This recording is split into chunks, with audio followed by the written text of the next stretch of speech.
नमस्कार, भिवंडी वृत्तांमध्ये आपले हार्दिक स्वागत। आज बघूया भिवंडी वृत्तांनी टिपलेल्या आजूबाजूच्या परिसरातील काही क्षणाचे।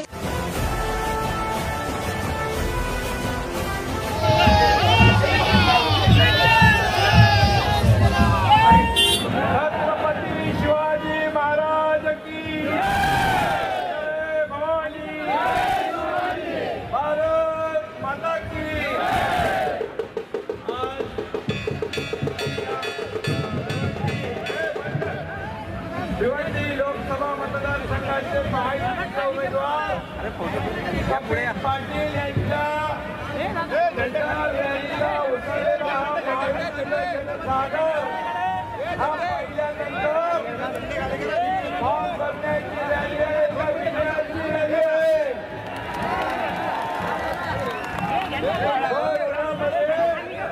आपण हजारोच्या संख्येने उपस्थित झाला म्हणजे आपण निर्धार आणि संकल्प केला आहे की महायुतीचे उमेदवार कपिल पाटील यांना येत्या 20 तारखेला दिल्लीला पाठवण्याचा निर्णय घेतला आणि मोदीजींना पुन्हा एकदा आपल्याला प्रधानमंत्री बनवायचं ना, फिर एक बार अबकी बार। आणि यावेळेस आपल्या सोबत महाराष्ट्रामध्ये शिवसेना, भाजपा, जिल्हाराष्ट्रीय राष्ट्रवादी, या ठिकाणी आरपीआय, कुणबी सेना, समाजवादी संघटना, मनसे, पाटील यांची कुणबी सेना, रिपाई, योगेंद्र नवाडेकर, आगरी सेना, सेना बाकी लहुजी सेना, सगळ्या सेना यांनी कपिल पाटील यांना पाठिंबा दिलेला आहे। आणि म्हणून गेले 10 वर्ष मोदीजींनी देशात केलेलं काम जे काँग्रेसला 50-60 वर्षात जमलं नाही, ते मोदीजीने 10 वर्षात करून दाखवलेलं आहे। आणि म्हणून 24 तास काम करणारा प्रधानमंत्री पाहिजे की थोडा उकाडा गरमी आली की विदेशात जाणारा पण पाहिजे।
भिवंडीमध्ये कपिल पाटील यांचा अर्ज आम्ही भरलेला आहे.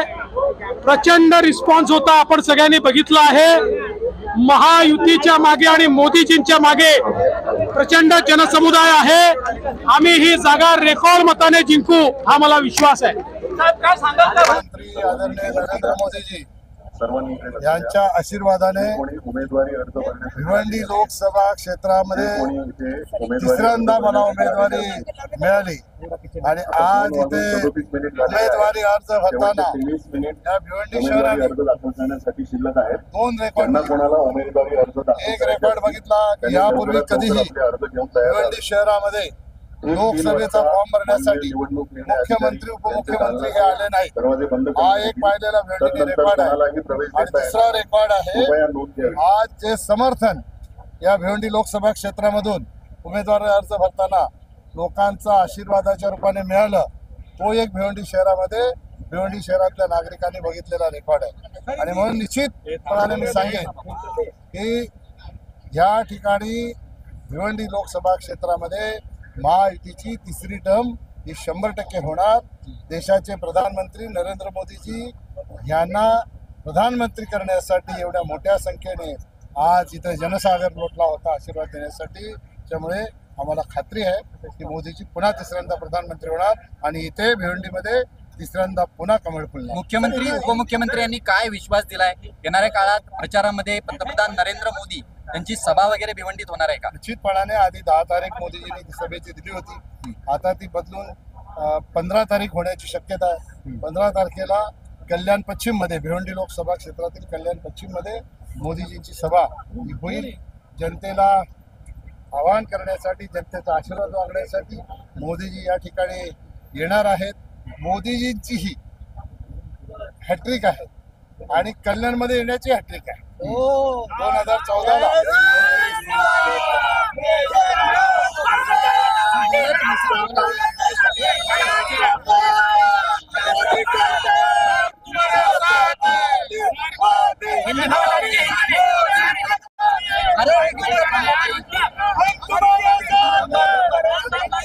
आणि ज्या पद्धतीनं आपण पाहतोय, जरी उमेदवारी अर्ज तुम्ही दाखल केला असला, तुम्हाला ही निवडणूक ज्या पद्धतीनं महाराष्ट्राच्या राजकारणात जे मुद्दे उपस्थित केले जात आहेत, या मुद्द्यांवरनं ही निवडणूक तुम्हाला आव्हानात्मक वाटते? महाराष्ट्राच्या राजकारणामध्ये काय मुद्दे उपस्थित केले जातात हे आपल्याला सगळ्यांना माहिती आहे. आणि मुद्दे कोण उपस्थित करतात? मागच्या 2.5 वर्षामध्ये ज्याने विकास थांबवला, ते ज्यांना विकासाशी काही पडलं नाही, फक्त सत्तेसाठी एकत्र आले, परिवारातली सत्ता टिकवण्यासाठी एकत्र आले, ह्या लोकांना काय अधिकार आहे? 10 वर्षामध्ये देशामध्ये मोदीजींनी जो विकास केलेला आहे, त्या विकासाच्या मुद्द्यावर आम्ही निवडणूक लढतो आणि जनतेला विश्वास मोदीजींवर आहे. आणि म्हणून तिसऱ्यांदा प्रधानमंत्री करण्यासाठी ही निवडणूक जी आहे, ही निवडणूक महायुतीचा उमेदवार म्हणून मी जरी लढत असलो तरी निवडणूक जनतेने हातात घेतली.